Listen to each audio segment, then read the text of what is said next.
Pues le damos la bienvenida a Jorge Zavala, que por ahí veo su nombre, pero no su cara. Sí, prendió su cámara brevemente hace un rato. Ya ahora sí. Hola. Tienes apagado el micrófono. Hola, y hola. Octavio Gómez Ramos, que ya también lo vemos por ahí. Hola, hola. Hola, hola, ¿cómo están? Entonces, ¿qué les parece si empezamos con la pregunta que se quedó ahí colgada un poco de la brocha, como diría Carlos, que no está? ¿Qué tanto esto puede ser? Vamos a simplificarla. ¿Qué tanto puede ser lo que estamos viendo una cosa natural y no antropogénica? ¿O qué tanto podría estar siendo una combinación de factores y ya no hay nada que hacer porque pues es para donde nos está llevando el planeta? ¿Quién quiere entrarle al quite? ¿Nadie? Ahí veo como que Jorge se acerca al micrófono. A ver, repite el comentario porque fue muy complejo. No, básicamente, ¿qué tanto es antropogénico, qué tanto es natural? Y si hay un componente natural que de cualquier manera nos vaya a llevar a un calentamiento y que, pues entonces, pues por más que le hagamos, no hay para dónde hacerse. Bueno, esa discusión que era mucho más fuerte hace unos años, persiste, ¿no? Sigue habiendo sectores que consideran que el cambio que estamos observando en el clima es parte de la variabilidad natural.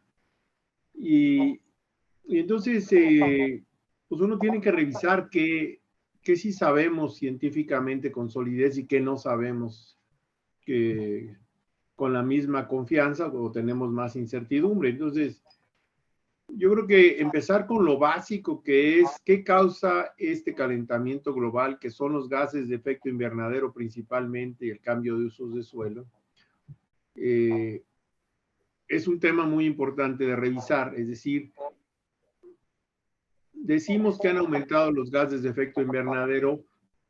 ¿Y por qué decimos eso? Bueno, porque se miden las concentraciones de dióxido de carbono, de metano y de otros gases de efecto invernadero. Y la incertidumbre que tienen esas mediciones es mucho menor que la señal que se ha estado detectando. Eso es un primer elemento que prácticamente no hay ninguna duda de que ha venido aumentando la concentración de gases de efecto invernadero. Al mismo tiempo, se tiene información de la actividad humana, cuántos combustibles fósiles se consumen por año o se han venido consumiendo desde el inicio de la era capitalista o industrial, para no, le dicen industrial como para no ocultar la característica de este periodo, que no es la historia de la humanidad, son los últimos 150 años nada más, y que esa actividad industrial se ha basado principalmente en la quema de combustibles fósiles, que ha dado origen, entre otras cosas, al aumento de las concentraciones de dióxido de carbono en la atmósfera y también en el océano. Entonces, eso no hay ninguna duda de que ha ocurrido, tanto que ha aumentado la concentración como que ha habido un consumo, una quema de combustibles fósiles que ha provocado dióxido de carbono. Entonces, ahí no hay incertidumbre. Después, uno se pregunta, ¿y cómo afecta esto el clima? Bueno, pues se ha analizado las características, las propiedades físicas o físico-químicas de estas moléculas que lo que hacen es absorber y emitir energía en diferentes longitudes de onda. Entonces, la radiación del Sol es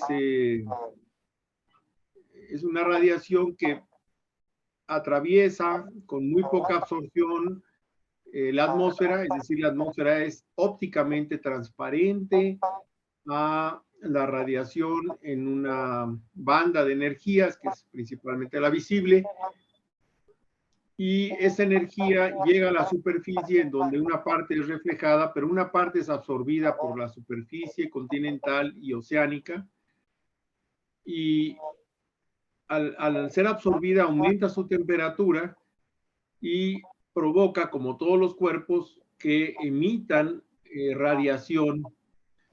Pero la radiación que emite un cuerpo depende, o sea, la cantidad de radiación que emite un cuerpo depende de su temperatura y también la longitud de onda a la cual emite esa energía. Y entonces, por la temperatura que tiene el planeta, emite en una longitud que llamamos cercana al infrarrojo, en el infrarrojo, y resulta que estos gases de efecto invernadero absorben energía en esas longitudes de onda, es decir, no son transparentes, sino son semitransparentes, y al absorber esa energía la reemiten en distintas direcciones y provocan lo que se llama efecto invernadero y el aumento de la temperatura del planeta. Entonces, esas son las bases fundamentales por las cuales decimos, o sabemos, realmente sabemos, que estos gases están provocando un cambio en el clima del planeta.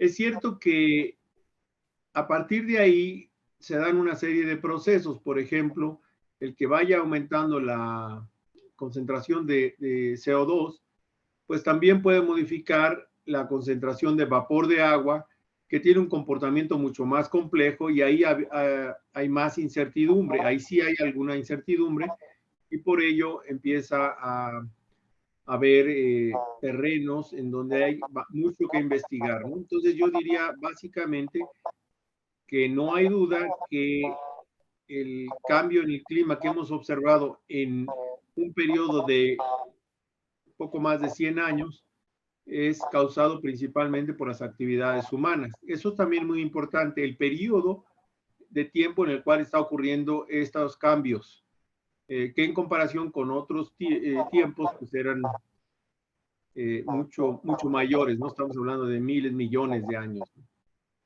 Ese sería mi comentario al respecto. Muy bien. Margarita levantó la mano primero que yo. Es que adelante. Te gané. Exacto. Sí. Pero yo ya hablé mucho. Si quieres tú participar. No, básicamente es un comentario muy breve. Con lo que dice Jorge, estoy de acuerdo claramente con eso. Pues uno se pone a ver los cálculos del efecto antropogénico. Pues digamos, nada más los gases de efecto invernadero, los bien mezclados, eso te lleva a un pues, desbalance, digamos, en la parte de energía de la Tierra de 3 watts y feria. Eso es lo que ya hemos visto, más de 3 watts por metro cuadrado, que es una bestialidad, ¿no? Y eso, bueno, está compensado un buen cacho por el efecto de los aerosoles antropogénicos, ¿no? Que le quitan como 1 y feria de watts por metro cuadrado. Cuando uno compara esto con, por ejemplo, en la misma medida, de un mínimo solar a un máximo solar, es alrededor de 0.25 watts por metro cuadrado. Uno dice, pues estamos aquí hablando de órdenes de magnitud, ¿no? Pero ahí, y de hecho te la quería poner a gol la tía Margarita, porque la cosa es, ok, lo que estaba viendo en tu presentación, uno puede afectar un poquito el sistema climático, y el sistema climático, pues siendo un sistema complejo, agárrate porque a ver cómo agarra este empujón que tú le das, ¿no? No va a ser nada más, el océano va a responder, vamos a tener un chorro de cosas y ahí nos puede llevar a otro estado, ¿no? Podemos migrar de a otro. Adelante. Ay, deja que... sí, ya estoy. Pensé que todavía no había mi micrófono. No, eso que has dicho es excelente, porque esa idea de estos umbrales que se pueden brincar, ¿no? Porque eso es lo que vemos cuando tenemos la Tierra en un estado de glaciación y un estado interglacial. Hay un momento en el que se pasa un umbral y se cambia. Pero volviendo a esta idea de los fractales, que me pareció así como muy interesante, ¿no? Porque vemos el cambio climático es tan complejo que no es lineal, como yo les decía, no es que pasemos, se acaba una glaciación y hay un interglacial y hay una línea recta que los une, sino que hay una serie, y ese proceso fractal es precisamente secuencias de calentamientos y enfriamientos que vamos viendo en diferentes escalas de tiempo y de diferente magnitud. Y por esas líneas no son rectas, sino que van haciendo este zigzag. Entonces, obviamente el sistema climático tiene esta cosa fractal, ¿sí? De alguna forma, porque la Tierra se calienta y se enfría, se calienta y se enfría. Y el calentamiento a veces lleva al enfriamiento y el enfriamiento al calentamiento. Y como dices, esos umbrales a veces se brincan y a veces no, y es muy difícil saber si un forzador inicial va a ser suficiente para llevar a la Tierra a una glaciación o sacarla de ella o a un estado de mayor calentamiento o no, porque los cambios de insolación o de irradiación a lo mejor son muy pequeños, pero la forma en que responde el planeta magnifica o atenúa. Y esas son las cosas que todavía no entendemos a cabalidad. ¿Qué gana en ese balance, ¿no? ¿Los aerosoles o el efecto invernadero aumentado, ¿no? Y le cambias un poquito las cosas y por eso los modelos a veces tienen tantos ruidos para el pasado y para el futuro, ¿no? Entonces, todo eso son cosas como muy interesantes y muy, muy complejas. Sin embargo, me gustaría retomar algunas cosas que me llama la atención de lo que venía diciendo Jorge. Por ejemplo, la idea de que el impacto humano data de hace 100 años con el capitalismo, y yo me río, perdóname, porque nuestros registros muestran, pues si ya les decía yo, que la extinción de la megafauna ocurre extrañamente cuando llegan los humanos, ¿verdad? O sea, ya esa extinción, lo más probable es que la generaron los humanos. Nosotros en nuestros registros paleoambientales, dándole otro concepto al tiempo, ¿verdad? Vemos que hace 4.000 años los seres humanos ya están quemando cosas por todos lados.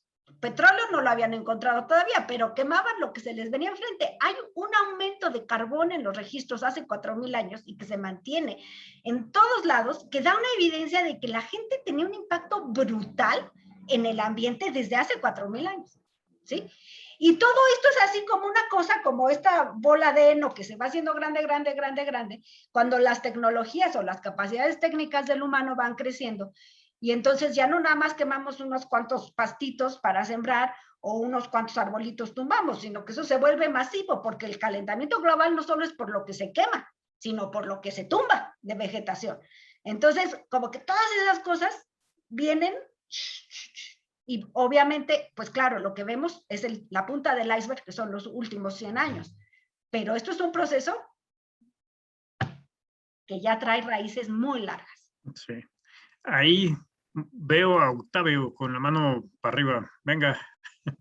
Sí, bueno, pues estoy de acuerdo con ambos y yo creo que pues tenemos que ver esto desde el punto de vista de cómo se fue generando el conocimiento, ¿no? O sea, ya cuando se detectan estas situaciones, pues lo primero que uno tiene que hacer es voltear a ver a los datos. ¿Cuáles datos? Pues los que sea de los que uno se pueda agarrar, ¿no? Datos medidos, datos, lo que caiga es bueno. Y luego ya con base en esos datos, pues uno empieza a construir hipótesis y entra en esta etapa de debate, ¿no? Donde yo digo, bueno, pues yo creo que es esto con estos datos y alguien más puede decir, bueno, pero yo creo que es esto y eventualmente con un poco de suerte se puede llegar a un consenso, que es lo que mencionaba el doctor Zavala, ¿no? Al menos en la parte de los últimos 100 años y respecto al impacto del hombre, pues ya se llegó a un buen consenso.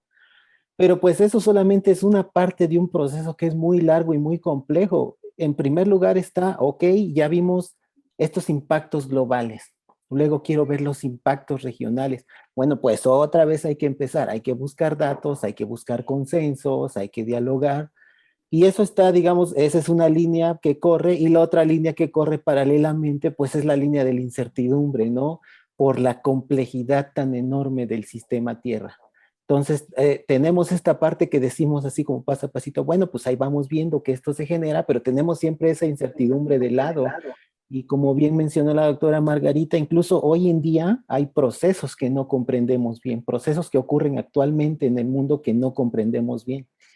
Entonces, pues no es complejo, pero sí es una construcción que se hace a lo largo del tiempo y pues cada vez que se van encontrando ya sea datos o hipótesis o modelos numéricos que ahora también ya se han incorporado, hemos visto que también ha habido un avance, ¿no? En las herramientas que uno usa para construir el conocimiento en el área, pues ya poco a poco uno va generando consenso. Yo creo que lo que sí es importante, pues es tener clara la noción de que es un tema vital para ser estudiado, para ser analizado y que lo que ya se sabe implica que se tienen que generar una serie de acciones para buscar contrarrestar. Es decir, incluso en el escenario hipotético de que hay una variación natural ante la cual no haya mucho que hacer, aún así los seres humanos tienen que hacer lo que les corresponde, ¿no? O sea, no podemos decir, no, bueno, pues ya, así es el mundo, pues ya, ¿no? No. Escenario que sea, el escenario que sea en el futuro, los seres humanos, todos nosotros tenemos que hacer nuestra parte. De acuerdo, y me gustaría nada más como para poner, digamos, el último clavo en el ataúd de todo esto, cambio climático que estamos viendo ahorita es antropogénico, ¿no? O sea, en su gran mayoría nosotros hemos hecho estudios de descomponer esta señal en sus distintas partes, natural y antropogénica, y es muy dominantemente antropogénica, ¿no? Porque eso hay que dejarlo súper claro, ¿no? Porque que no se preste a confusiones de, es que a lo mejor si hay algo por ahí que quién sabe, no conocemos. Bueno, eso no, y de hecho es importante porque incluso a veces en la misma Gaceta nos encontramos noticias de, es que estamos entrando a un enfriamiento y en 2 años nos vamos a congelar. Pues no, ¿no? Eso no va a ocurrir, ¿no? Ahí es una cosa importante que a lo mejor podemos discutir después de cómo se genera la ciencia y cómo deben ser los procesos pues uno tiene una idea, se pone a juicio de pares, ¿no? Y se pone a debate, ¿no? Y ahorita no hay pues básicamente ningún artículo, serio que diga que esto no es antropogénico, ¿no?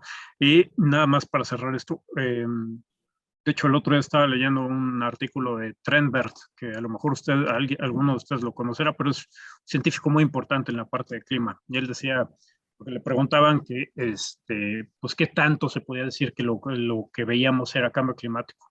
Dicen, miren, ahorita, como van las cosas, la carga de probar si es antropogénico o no, más bien va al lado de los que dicen que no es antropogénico. Ya está tan establecido esto que si tú dices que no es antropogénico, es tu chamba demostrar, ir en contra de toda la literatura y todo el conocimiento que se ha ido generando para decir, no, es que aquí está una prueba, ¿no? Entonces veo que Margarita levantó la mano, le paso la... No, es que estoy totalmente de acuerdo contigo, ¿no? Porque lo que nos aporta un poco estudiar los registros paleo, como los que yo veo, precisamente en los momentos de cambio climático más intenso, ¿sí? Vemos tasas de cambio climático que son muchísimo más lentas que las actuales, aún en los momentos en que fue rapidísimo, ¿no? Nosotros vemos un calentamiento, por ejemplo, al final del Pleistoceno y principios del Holoceno, de alrededor de 4 grados centígrados, pero ocurre en miles de años, ¿no? Es un proceso que ocurre en miles de años y ahorita estamos viendo esos niveles de calentamiento, pero en décadas, no miles de años. Entonces, es también esa cosa de, sí, efectivamente, el cambio natural existe y no se va a detener, está ocurriendo, o sea, el cambio natural, cambio climático natural, no se ha parado, sigue ocurriendo. Los factores que controlan el clima a largo plazo, como el vulcanismo, la tectónica de placas, la circulación oceánica, siguen existiendo allí. Y de alguna manera lo que hacen es, parece ser mitigar bastante el cambio antropogénico, porque yo no sé qué pasaría si los océanos no disolvieran CO2, ¿verdad? Porque ahí se va la mitad del CO2 que se ha emitido a la atmósfera, la mitad se ha ido a disolver al océano. Si eso no hubiera pasado, los niveles de cambio que hubiéramos visto serían mucho más intensos, ¿no? Entonces, lo que nos permite el estudio del clima natural a largo plazo es precisamente ubicar estos mecanismos climáticos que controlan el clima a largo plazo y que están también en función hoy en día. Pero eso no quiere decir, o sea, el que el clima naturalmente varíe no quiere decir que lo que estamos observando hoy en día no esté completamente fuera del rango y fuera de los tiempos y de las tasas de cambio que hemos visto en el pasado. Y que, como dices, pues no hay duda de que lo que estamos viendo tiene un origen primordialmente antropogénico. Sí. Y como dices, la magnitud del cambio es dominante ante cualquier cosa que uno se pueda imaginar natural en un periodo de tiempo tan corto, ¿no? Aquí, digo, le recordamos a la audiencia que estamos hablando de que en este siglo podemos aumentar la temperatura global a lo mejor en más de 4 grados, 5 grados, ¿no? Sí, en un Es una siglo. bestialidad. Sí, es una bestialidad, ¿no? Sí, sí. Es, Lo que pasó, y eso es un momento de cambio brutal, o sea, es el momento de mayor cambio. Ese nivel de cambio ocurrió en más de 1000 años, ¿no? De forma natural al final del Pleistoceno. Entonces nos da como una referencia el poder comparar los registros, digo, desde mi punto de vista, lo paleo con lo moderno, ¿sí? y ahí agarro eso para hacerles como la otra provocación que es, y las consecuencias, ¿no? Por ejemplo, aquí Margarita nos enseñó el epiclásico, ¿no? Y cómo le fue a la civilización maya, posiblemente por cambios en el clima, ¿no? O fue un factor muy importante.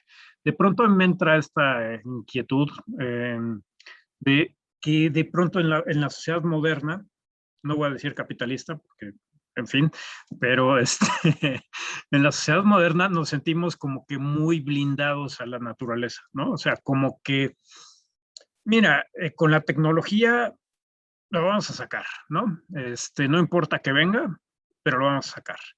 Esa es la provocación que les quiero aventar. A ver, a ver quién se avienta. Lo estamos viendo ahorita. No estamos teniendo esta discusión cara a cara porque la naturaleza así lo quiere. Estamos escondidos en nuestras casas, escondidos de los efectos de la naturaleza a la cual sentíamos que controlábamos, ¿verdad?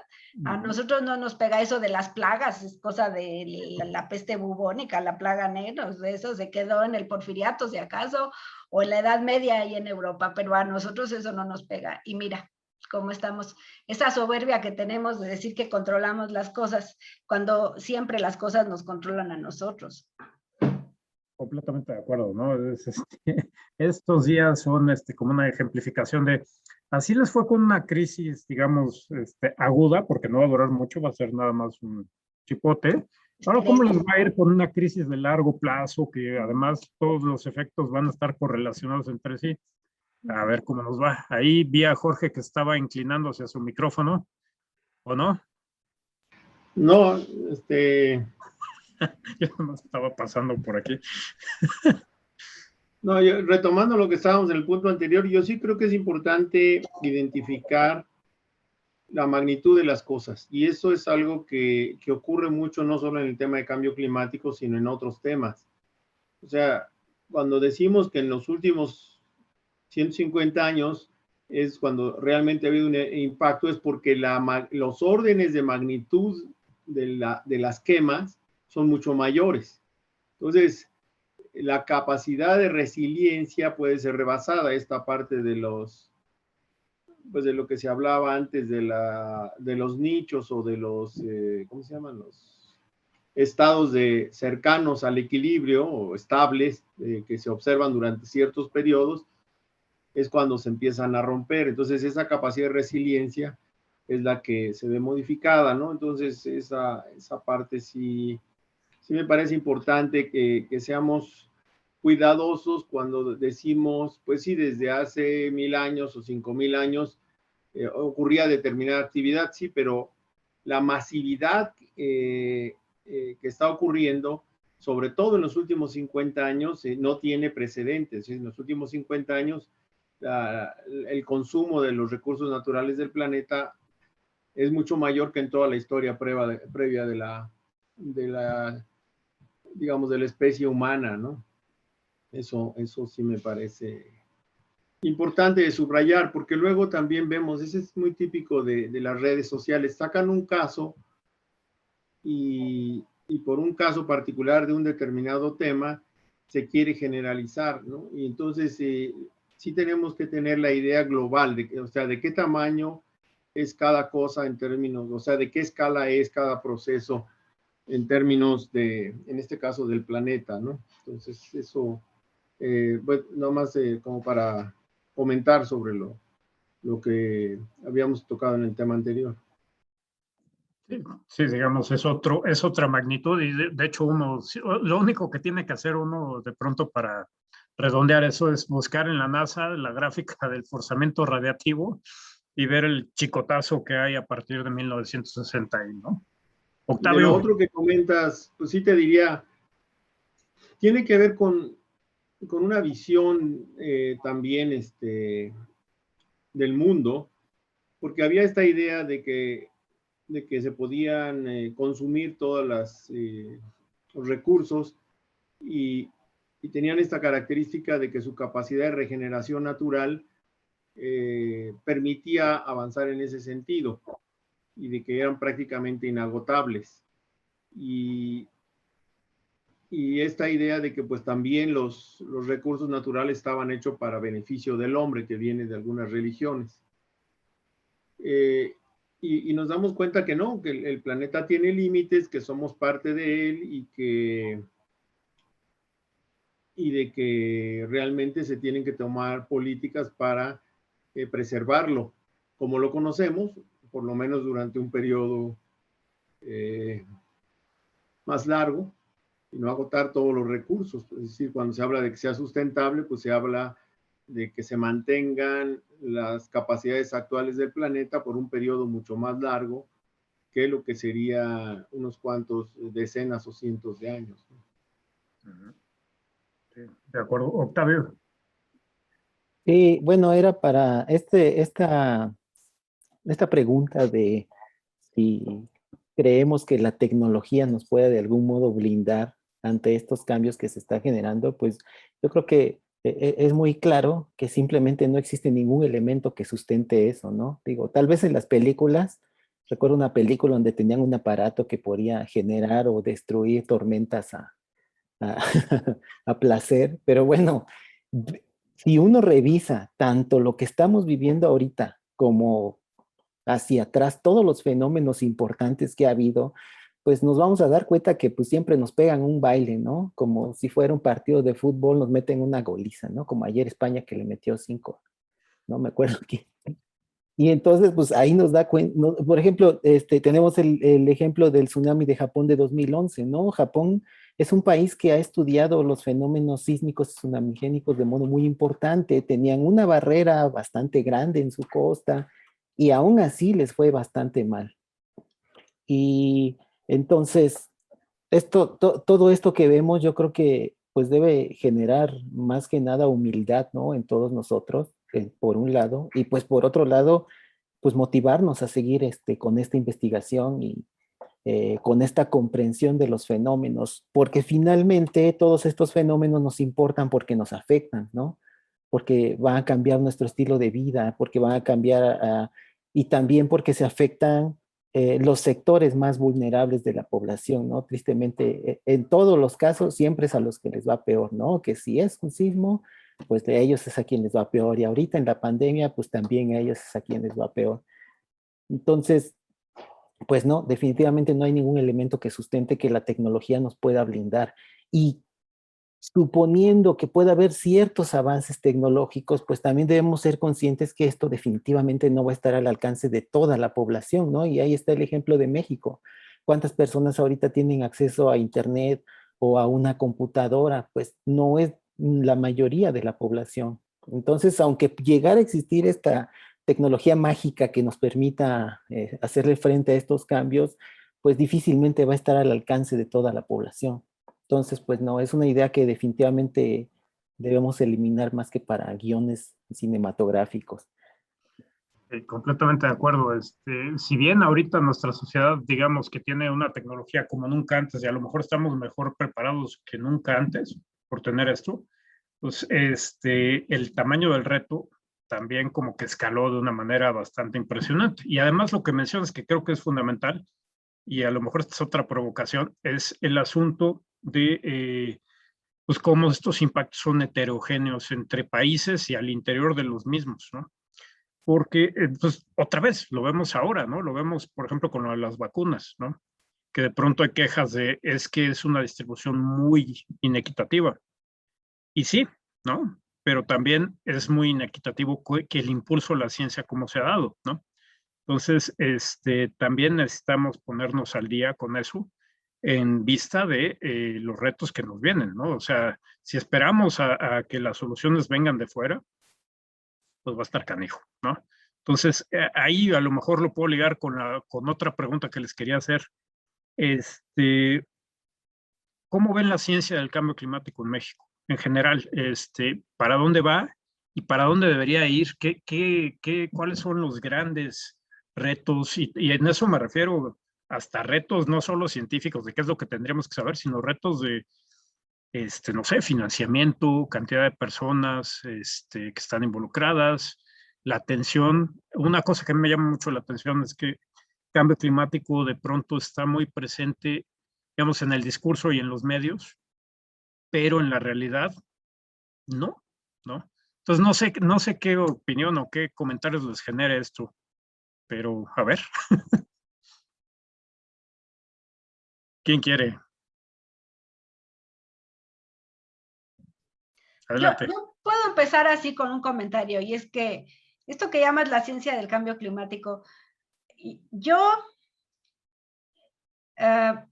quisiera tocar el siguiente punto. Por ejemplo, es tan complejo entender cuál es el impacto climático de una manzana que yo compre en el supermercado, o de un coche, o de un refrigerador, o de una pluma. O sea, ¿cómo puedo saber yo que una pluma contra un lápiz, cómo escojo cuál tiene más o menos impacto ambiental, cuál tiene más o menos huella de carbono? Porque inclusive yo creo que es algo que es tan difícil de medir, porque son tantas variables. Y por ejemplo, te pongo la decisión de las bolsas de plástico, que ya no hay plásticos de un solo uso. En cambio, ahora tenemos un montón de plástico de más de un solo uso que la gente sigue usando de un solo uso porque la usan y la tiran. Y regresar al uso de las bolsas de papel o las de tela, que contaminan más, pero nadie lo ve. O sea, es la coyuntura de la moda de los plásticos en el océano que se volvió un problemón. Entonces ya, plásticos no. Vamos a regresar a las bolsas de papel, pero se les olvida que las bolsas de papel eran un problema y por eso inventaron las de plástico. Se olvidan de eso. La crisis ambiental anterior era la imposibilidad de producir bolsas de papel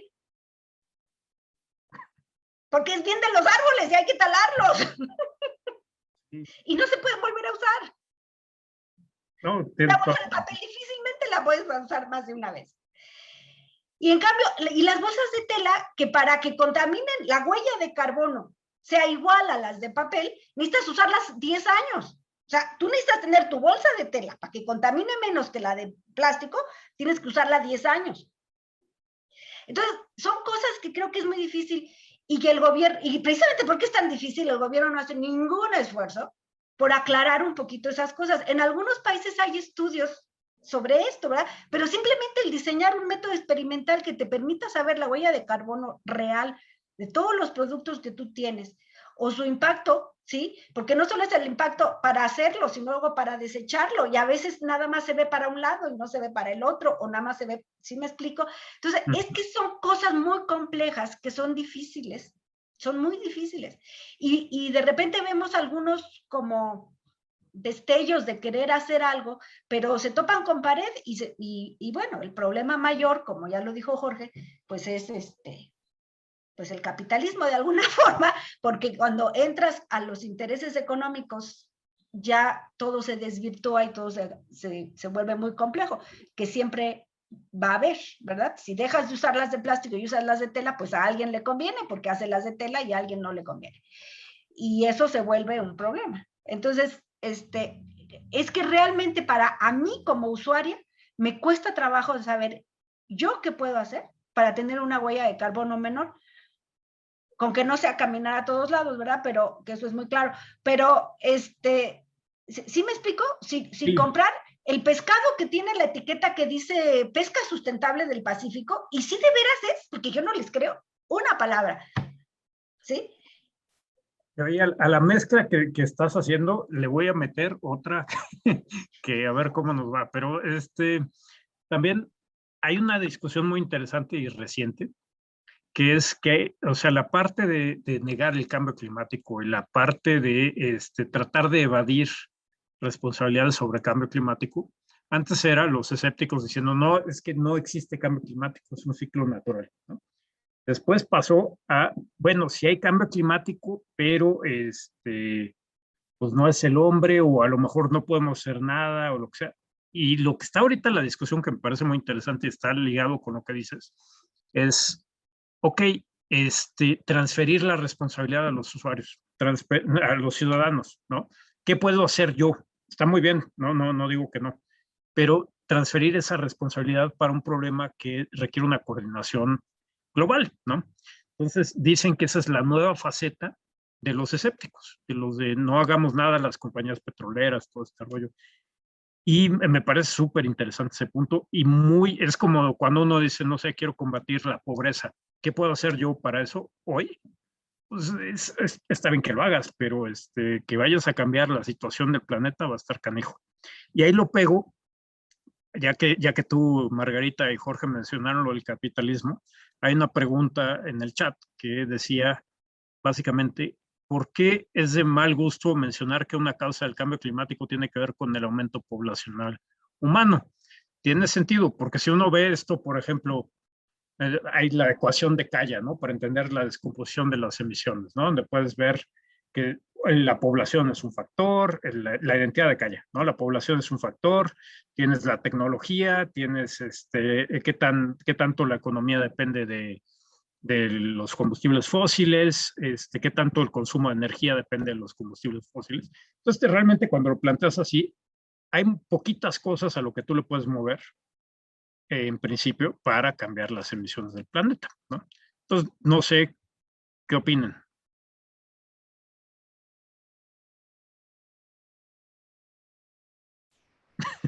Bueno, está un poco amplio el abanico de temas, ¿no? Pues sí. Se hace un poco más difícil porque entonces empieza uno de pronto a hablar de temas que conoce bastante, al mismo tiempo de temas que no conoce uno. Entonces, voy a tratar de no irme para allá, pero nada más respecto al tema anterior, o sea, hay una corriente, bueno, por ejemplo, algunos estudios muestran que la contaminación de las ciudades, la contaminación atmosférica, se redujo en buena medida y hasta se dice que se controló en las fuentes.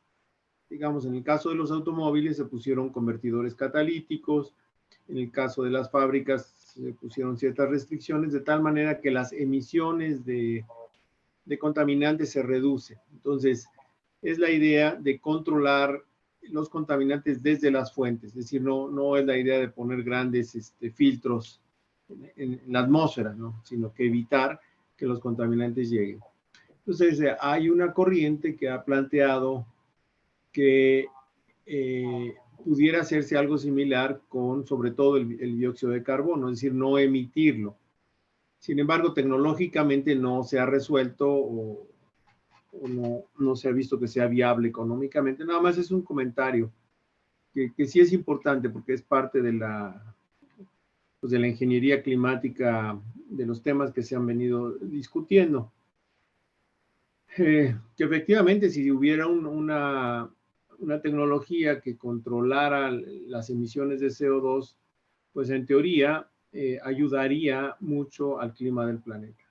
Sin embargo, no es solo el tema del cambio del clima, sino que es el cambio global. Cuando se habla de cambio global, también se habla de, como mencionaba Margarita hace rato, del problema de la biodiversidad, de los ecosistemas que se van reduciendo o se van fragmentando, y también del consumo de los recursos no renovables, el consumo acelerado y que va llevando muy rápidamente, en muy pocos años, a tener problemas para abastecerse de recursos, como puede ser recursos que se requieren incluso para tecnologías limpias, entre comillas, ¿no? Entonces, eso es una cuestión que sí me parece muy importante.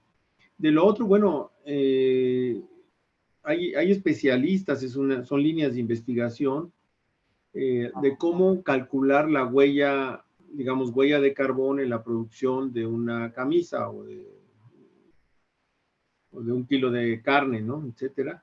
O la huella hídrica también, ¿no? Entonces sí, son temas que son emergentes en la ciencia y que,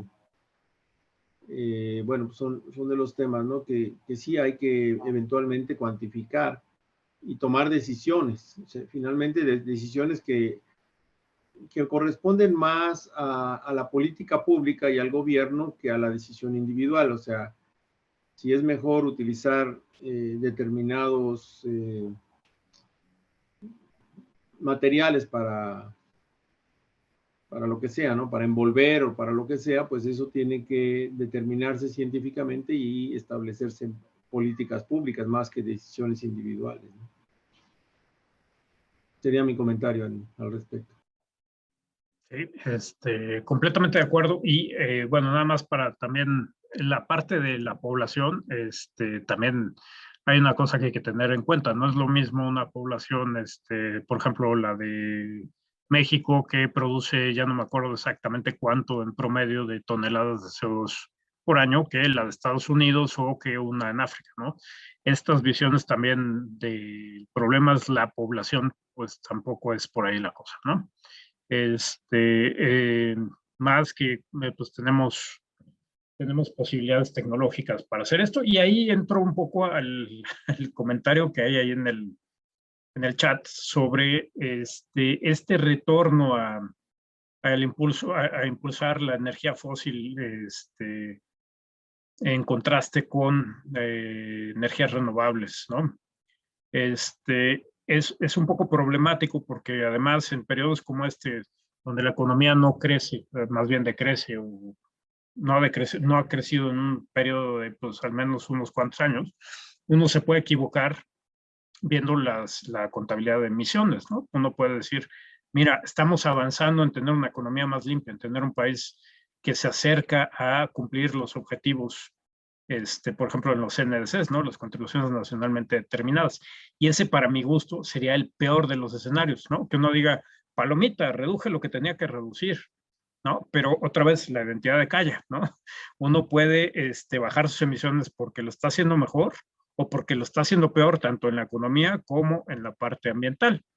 Entonces, no sé si tengan alguna opinión al respecto de eso, pero me parece un tema, a lo mejor no necesariamente para esta mesa, pero bueno, ya que lo trajeron los asistentes, pues lo saco.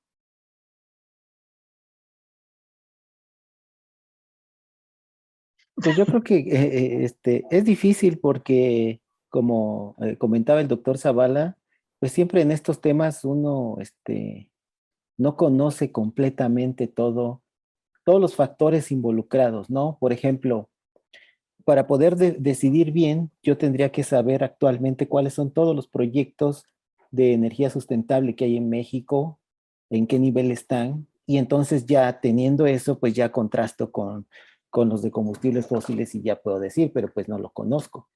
Yo creo que ahí, tal cual como dice, ¿cuál es su opinión sobre las energías renovables? No era... Ah, la decisión de invertir, de seguir invirtiendo en la cuestión de petróleo. Yo pienso, pero ahí es ya opinión personal, que al menos por ahora en el corto plazo, pues no queda de otra, porque México está muy metido en eso. Pero eso no quiere decir que paralelamente no tengamos que abrir estas nuevas brechas de energías renovables, que repito, yo desconozco cuál es el estado actual. Se le ha dado mucha publicidad a esta parte de la refinería y todo esto, y pues eso nos hace pensar que la magnitud de esos proyectos es mayor a las de su contraparte, pero pues en realidad no lo sé, y por eso para mí sería difícil opinarle algo así. Bueno, bueno, Margarita, vas. Bueno, hay que aclarar que creo que aquí nadie es experto en energías renovables, si no me equivoco. Entonces, es difícil. Y creo que nuevamente es un punto similar, aunque ya Jorge dice, hay expertos que se dedican a esto. ¿sí? A medir la huella del carbono. Pero lo que se necesita es que esos expertos produzcan documentos claros y concisos y que los gobiernos tengan acceso a ellos, a entenderlos y a usarlos como base para definir la política pública. Y eso es lo que no está pasando. Entonces, en tu pregunta, que ¿para dónde va la ciencia del cambio climático? Yo creo que para ahí debería de ir. O sea, realmente deberíamos de tener expertos que puedan medir esto y que estén con una, o sea, lo ideal, con una asociación hacia los tomadores de decisiones públicas y privadas, porque también las empresas privadas toman decisiones sobre en qué van a invertir y cómo lo van a invertir bajo ciertas bases. Y en ese sentido creo que las energías renovables caen un poco dentro de lo mismo, porque yo escucho todas estas y hasta videos y circulan, los coches eléctricos son maravillosos porque no contaminan, así un rotundo, no contaminan. Ah, no contaminan. Pues es que eso depende cómo haga su balance, ¿verdad? O sea, no contaminan. ¿Cómo? ¿Cuándo? ¿Dónde? Esas baterías, cuando se tienen que desechar, contaminan un montón. Sí contaminan. Y la energía eléctrica se tiene que producir de alguna forma, a menos de que tengas paneles solares, que también contaminan un montón para producirse. ¿Sí? O sea, es todo ese balance, ¿sí? De qué contamina y qué no contamina y cuánto contamina. Porque es mentira. Cuando quieren venderte un coche eléctrico te dicen que no contamina. Pero no hay nada que hagamos. Absolutamente nada que hagamos en este planeta que no contamine. Y por eso les digo, la huella humana en el planeta no es de hoy ni es de ayer. Estoy de acuerdo que no es en la medida comparable, pero hemos dejado una huella humana medible en los registros geológicos desde hace más de 10,000 años. Las sociedades humanas perturbamos el ecosistema, los modificamos, extinguimos especies, quemamos cosas, destruimos, somos realmente terribles. Y por supuesto que el aumento de la población que ocurre, pues sobre todo a finales del siglo XIX, principios del siglo XX, pues esa es una circunstancia histórica increíble donde se conjuntan un montón de cosas. La revolución verde, la revolución médica, ¿no? El invento de las vacunas, de los antibióticos, la capacidad de usar fertilizantes para producir más alimentos y no morirnos todos de hambre. Entonces, eso es históricamente un punto de quiebre, ¿sí? El principio del siglo XX. Y por supuesto, lo vivimos. Hoy en día habemos muchos más millones de personas de lo que nunca antes ha habido en el planeta. Completamente de acuerdo. Ya estamos casi a las 2. Les quisiera hacer una última pregunta más motivacional, digamos. ¿Qué le dirían? O sea, cada uno de nosotros, digamos, somos como muy entusiastas con lo que hacemos, ¿no? Nos gusta mucho nuestro tema y nos gusta mucho lo que estamos investigando. ¿Qué le dirían a los jóvenes y a los no tan jóvenes, ¿no? Para entusiasmarlos a que se metan a estos temas que, como ya hemos dicho, pues nos hace muchísima falta que más gente esté ahondando en esto y caminando el mismo caminito que estamos nosotros desde hace ya un ratito, ¿no? Entonces, no sé, me gustaría que pues nos dieran su opinión en esto, ¿no? Jorge, vi tu micrófono.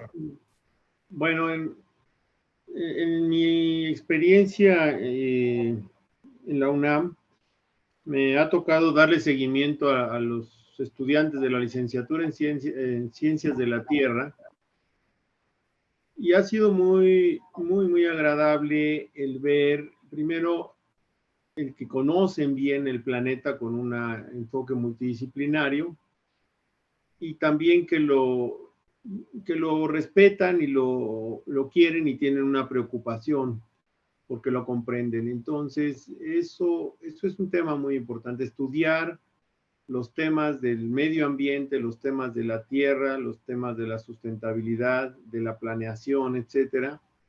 Es realmente, por un lado, es muy interesante, pero también hay que decir que es muy necesario para poder ir avanzando hacia una situación que sea sustentable. y definitivamente no, el modelo actual, pues estamos avanzando demasiado rápido sobre el consumo de los recursos, del deterioro, la destrucción del planeta. Y uno de esos factores muy importante es, desde luego, el clima. Lo estamos modificando rápidamente. Gracias, Jorge. Margarita, ¿tú quieres? Pues yo, digamos, a los jóvenes siempre mi sugerencia es busquen más información para lo que quieran hacer. Absolutamente cualquier cosa que quieran hacer, busquen información, corroboren sus fuentes, verifiquen sus datos y sigan el camino que les llame la atención, que les interese, pero bajo como un pensamiento lógico sustentado. No repitan lo que escuchan de cualquiera, inclusive de nosotros, sino busquen de dónde viene esa información y qué bases tiene, para que ustedes puedan tener sus propios juicios. Sus propios juicios de si las políticas del cambio climático las debe dictar el gobierno o las debe tomar uno como persona. Si realmente es mejor usar una pluma de plástico que un lápiz de madera. Si realmente es mejor, no sé, viajar en avión o no viajar en avión. O sea, hay un montón de información que nos bombardean, pero todo el mundo que nos da información tiene un interés personal detrás. Es imposible que no sea así, porque somos humanos todos. Entonces, lo que necesitan ustedes es corroborar esa información. Y muchas veces para corroborar esa información eso implica emprender un largo camino científico de una línea de investigación que pueda demostrar algo que a nosotros nos llama la atención o no consideramos que es importante. Y que eso es indispensable para que haya suficiente criterios científicos para poder tomar cualquier decisión, que haya más personas involucradas en realmente rascarle al fondo de las cosas y no nada más seguir con lo que ya está en el aire. Entonces, siempre mi sugerencia para los jóvenes es profundicen, interésense y claro, tomen el control de sus decisiones de forma informada. Cualquier decisión, desde ir al doctor hasta comprar un refrigerador, necesita ser una decisión informada y en ese sentido creo que mejoran ustedes y mejora la sociedad. Muchas gracias, Margarita. Octavio. Sí, yo creo que ambos mensajes son muy importantes. Yo tomaría el mensaje de la doctora Caballero y lo ampliaría. O sea, no solo a los jóvenes, sino a todos. Busquen por ustedes mismos comprobar las cosas, ¿no? No piensen que perro viejo no aprende trucos nuevos, ¿no? Siempre existe la posibilidad de aprender y de comprobar, y más ahora en estos tiempos que pues, hemos estado viviendo tanta manipulación de diversos lados, ¿no? Entonces es sumamente importante que nosotros digamos, bueno, está esta cuestión, debo investigar. Y también de lo que menciona el doctor Zavala, es cierto, mientras más uno va comprendiendo los procesos, ahora sí que le va agarrando más cariño a la tierra, y eso se ve muy claro, por ejemplo, si uno revisa los grupos de redes sociales, tanto de la licenciatura en Ciencias de la Tierra como de la Escuela Nacional de Ciencias de la Tierra, pues se da cuenta de este cambio de mentalidad que hay en ellos. Pero pues eso es ellos que están en esa carrera y pues que son un conjunto pequeñito, ¿no? No es necesario que todos estudiemos ciencias de la Tierra para empezar a conocer un poco mejor nuestro planeta y empezar a tomar acciones. Y ese es el otro consejo, o bueno, la otra mención que quería hacer. Es cierto que el impacto que nosotros tenemos individualmente con nuestras acciones es mucho menor que el que tendría, por ejemplo, algo a nivel pues de la presidencia o de las grandes empresas, ¿no? Que hay en el mundo. Pero no por eso nosotros vamos a dejar de tomar acciones. A mí me da mucho gusto cuando veo en Facebook que alguien dice, bueno, pues yo ya cambié mi auto por la bicicleta, ¿no? Y luego le escriben, bueno, pero pues eso qué, ¿no? O sea, existen muchísimos tipos. Pues ese cambio de mentalidad es al que debemos tender todos, jóvenes, no tan jóvenes y ya mayores más respetables, en darnos cuenta que sí podemos hacer ese cambio y que grupalmente sí va a tener un impacto si en verdad todos empezamos a tender hacia este nuevo modo de ver las cosas.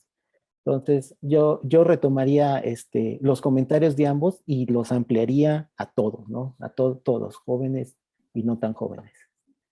Muy bien, gracias Octavio. Pues yo retomo los de todos los anteriores, 1, 2, 3 por mí, todos mis compañeros, y además de la gente que está en el chat, que están mencionando que tenemos que tener un pensamiento crítico. Completamente de acuerdo.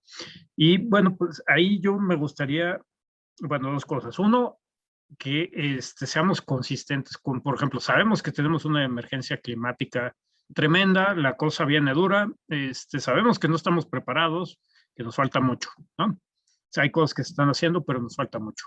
Ese nos falta mucho es crítico que los jóvenes se acerquen a estos temas. Y además, es padrísimo lo que hacemos. Creo que todos los que hablaron aquí estarán de acuerdo, ¿no? Es una cosa muy interesante, es un tema donde ustedes pueden ser creativos, donde falta mucho inventarse metodologías, inventarse nuevos enfoques.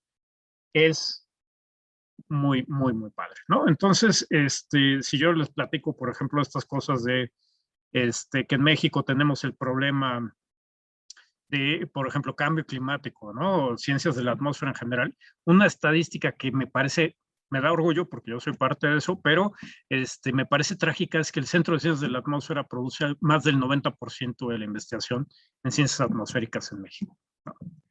Eso está tremendo, ¿no? Entonces eso lo tenemos que cambiar y la única manera de cambiarlo es generar este impulso con ustedes. Ojalá lo que hemos platicado les genere esta curiosidad, este interés y esta decisión de entrarle, porque si uno quiere, por ejemplo, que México nos vaya bien, que nos podamos adaptar a cambio climático, que las nuevas generaciones estén mejor que estamos nosotros, pues tenemos que saber, por ejemplo, cuáles van a ser los impactos, cómo va a cambiar el clima, qué va a pasar en el municipio de Jujutliclin, ¿no? Porque no es, uno se adapta a algo en algún lugar, ¿no? Y en algún momento, y son cosas muy específicas que requieren conocimiento, ¿no? Y el conocimiento que se genere, por ejemplo, en la universidad y en la UNAM y en otras universidades y centros de investigación de México, es estratégico para tener un país que realmente progrese, ¿no? Entonces es una invitación a que se acerquen, voy a pasarme de listo, pero que se acerquen a todos los compañeros que están ahorita en el panel, ¿no? Y que se acerquen también al PINC, donde estamos tratando de impulsar el estudio de cambio climático y la participación de todos los que podamos involucrarnos. De pasada, bueno, les recuerdo, yo creo que algunos saben, está en el PINC sacamos esta convocatoria para el premio a la investigación en cambio climático 2021 en su modalidad de artículos. El año que viene vamos a sacar la modalidad de tesis, pero este año nos enfocamos en artículos. Participen, ¿no? Queremos mostrar que la UNAM tiene un poder impresionante, que sí lo tiene, en la parte de cambio climático y queremos cacarear lo que se hace en la UNAM, ¿no? Bueno, ya otras cosas más, digamos, no administrativas, pero se parecen. Nos tomamos un descansito estas vacaciones en el ciclo de conferencias, pero regresamos en agosto, ¿no? Vamos a regresar con salud, vamos a regresar con economía, vamos a regresar con agricultura. Va a estar muy padre esto, ¿no? La cosa es que tengamos como una base de qué es lo que sabemos de cambio climático en México, que todos tengamos una idea, por ejemplo, este módulo y el módulo anterior, no sé para ustedes, pero para mí ha sido muy enriquecedor, ¿no? Ver lo que hacen los distintos compañeros, que a lo mejor nos vemos durante años en los pasillos, pero a veces no platicamos, ¿no? Entonces, bueno, no sé si alguien quiere agregar algo, yo ya me aventé aquí un rollazo. Si quieren agregar, adelante, y si no, pues les agradezco mucho a todos y nos vemos en agosto. Buenas vacaciones. Hasta luego. Hasta luego. Hasta luego.